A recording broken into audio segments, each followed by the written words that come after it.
প্রচণ্ড পরিমাণে গরম পড়েছে। এই গরমে টক দই খাওয়া খুব ভালো, পেট খুব ঠান্ডা থাকে, সেই কারণেই এই উদ্যোগ। সো হ্যালো এভরিওয়ান, আমি রুমা। সকাল সকাল প্রণয় শুরু করে দিয়েছে দই লস্যি বানাতে, কারণ দুর্গাপুরে এমনিতেও প্রচণ্ড গরম পড়ে, আর এই গরমের হাত থেকে বাঁচার জন্যই দই লস্যি। দোকানে কিনে খাওয়ার থেকে বাড়িতে বানানোর একটা আলাদাই আনন্দ, আর সেটা মনে হয় টেস্ট আরও দ্বিগুণ হয়। এক্ষুনি সবাই বলবে তা বর বানাচ্ছে, তুমি বানাওনি কেন? আমাদের বাড়িতে সেরকম কোনো ব্যাপার নয়। আমাদের বাড়িতে ছেলে মেয়ে উভয়েই সবাই মিলে কাজ করে। কেন শুধু মেয়েরা কাজ করবে? আমাদের বাড়িতে সবাই মিলেই কাজ করে।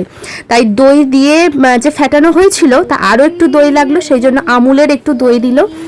আর যেহেতু ম্যাঙ্গো লস্যি হবে, সেই কারণে দুটো ম্যাঙ্গো ভালো করে ধুয়ে নিয়েছি, ধুয়ে নিয়ে একটু মিক্সিতে ঘুরিয়ে নিয়েছি, দিয়ে এই যে দইয়ের মধ্যে দিয়ে দিয়েছে। এটা হচ্ছে প্রণয় যেহেতু চিনিটা খাই না, আমরা যেহেতু চিনি খাই, ওই জন্য আমাদের চিনি দেওয়া, আর ওরটা একটু চিনি ছাড়া। আর কাজু আর কিশমিশ আগে থেকেই একটু ভিজিতে দেওয়া হয়েছিল, তাই কিশমিশগুলোকে একটু ছাড়িয়ে নিলাম, আর তার সঙ্গে একটু ফ্রিজে বরফ দিয়ে রেখেছিলাম, কারণ একটু ঠান্ডা ঠান্ডাটাই তো ভালো লাগবে, লস্যি একটু ঠান্ডা ঠান্ডাই ভালো। আর এই যে কাজুগুলো একটু ছাড়িয়ে একটু দেখে নিচ্ছি যে কীরকম কি হয়েছে না হয়েছে। আর তার সঙ্গে হয়ে না হতেই আমাকে প্রণয় একটু খেতে দিল, দেখলো যে টেস্টটা কেমন হয়েছে বা মিষ্টির পরিমাণটা কেমন হয়েছে, সেই জন্য আমাকে খেয়ে একটু দেখতে বললো।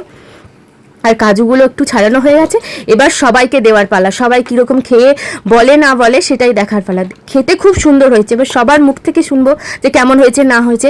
এই জন্য প্রণয় এখন আমাদের বাড়ির এখন এই মুহূর্তে 6 জন মেম্বার, তাই 6 জন মেম্বারকে এখন লস্যি দেওয়া চলছে। আর এই যে আমার মেহুর জন্য একটা ছোট্ট গ্লাসে করে লস্যি নিয়ে নিয়েছি, আর তার সঙ্গে একটু খোয়া ক্ষীর দিতে হয়। খোয়া ক্ষীর দিলে লস্যির মানে স্বাদ আরও দ্বিগুণ হয়ে যায়। এই জন্য লস্যিতে একটু খোয়া ক্ষীর, কাজু, কিশমিশ সমস্ত কিছু দিয়ে দিয়েছে, আর এদিকে লস্যিটা দেওয়াও হয়ে গেছে। এবার সবার মুখ থেকে চলো শুনি কেমন হয়েছে না হয়েছে। কেমন হয়েছে? ব্যানার্জিস কেমন হয়েছে? ব্যানার্জিস লস্যি দারুণ। তারপর আলাদা কেমন হয়েছে? অসাধারণ। সত্যি ভালো হয়েছে? দাড়ি কাটতে কাটতে বলো কেমন হয়েছে? চামচ না ভালো খেতে। বাবা দাড়ি কাট। দারুণ হয়েছে? ভালো ভালো লস্যি। হ্যাঁ কেমন হয়েছে? দারুণ না? কেমন হয়েছে? তুমি নিজেই করেছো, নিজেই বলো কেমন হয়েছে?